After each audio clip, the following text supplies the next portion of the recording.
What's going on, guys? Man, I am so excited to continue our series. It's personal.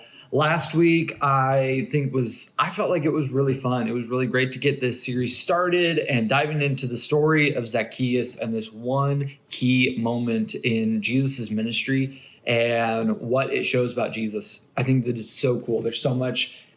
Every single word feels like it's laced with more power and richness than I even realized. It's so easy to read through this passage and just be like, oh, that's pretty neat, and move on. But the significance just it's something that you can keep diving into. We're going to continue this series this week as we get into the second week of it. This time, we're getting into the idea of knowing what matters to a student and how Jesus knows what matters to each of us. Now, this week, we're going to be getting into this idea, what matters to students. Now, the book, It's Personal, does an awesome job getting into this. And I just kind of want to be an encouragement. This is maybe one of the most stretching things that you will do as a small group leader, because knowing what matters to a student is different from understanding what matters to a student. Now, what do I mean by that? If you have a student that is like, I love Minecraft, you may know that Minecraft is a game. You may know that this student loves it, but you don't understand it because you've never played it. You've never watched anything about it. You can read stuff about a video game, but let's be honest, that's not quite the same. Or maybe for you, your students are talking about their favorite YouTuber. You know that they love this YouTuber, and that's it. You haven't watched any of this stuff. You haven't listened to anything that this YouTuber is about. So what I would encourage you to do this week is when you're asking students what matters to them, give yourself a little bit of homework. When you go home this week after Sunday, have a cue list on your YouTube. Have a bunch of songs that you're going to be listening to because you want to understand your students and know really understand what matters to them. Not just know, oh, that kid really loves Jay-Z, but understand it. Listen to some of Jay-Z's songs. Because when you do that, what happens is your students will start to realize that you care way more than most any adult in their life ever has.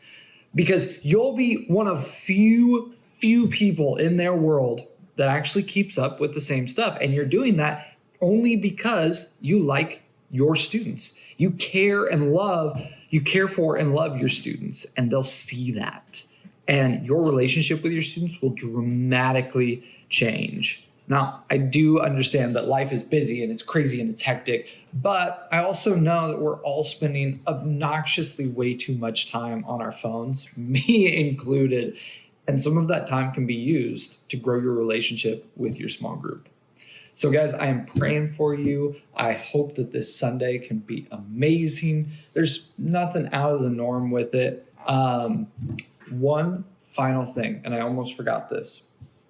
I didn't even put two and two together, but the Super Bowl's happening in a couple weeks. It's February 13th. We're going to cancel student ministry on that night for two reasons. One, honestly, we don't want to compete with the Super Bowl. There's some things that you just don't try to fight against. Two, we want this to be a big missional opportunity. What made early Christians so different was the fact that they were in and around culture, but they were distinctly different. And so what I would encourage you to do, and I'm going to encourage all of the students and parents to this as well, but what I would encourage you to is host a Super Bowl party. Yeah, it's kind of a big step, but host people at your house and have it be something that feels different. What do I mean by that? Host people that aren't Christians. Host people that you're a little bit nervous, like, oh man, what if they come in and just get plastered during the game and they drink way too much and make a fool of themselves? Do I really want to deal with that? Host those people. Invite them to your Super Bowl party, because when they come in and they see that you're still a normal American, you're still a normal person, but yet you're distinctly different. I think that is what made the early church grow and be so contagious and so just interesting and drew people into Jesus, is seeing that Christians were different, but yet they were still normal people. So that's my challenge to you. That on February 13th, no student ministry, go host a Super Bowl party. I'm going to be inviting some CrossFit people into my house, and we are going to see how it goes. So I'm praying for you guys. I love getting to serve with you, and I cannot wait to serve with you this Sunday night.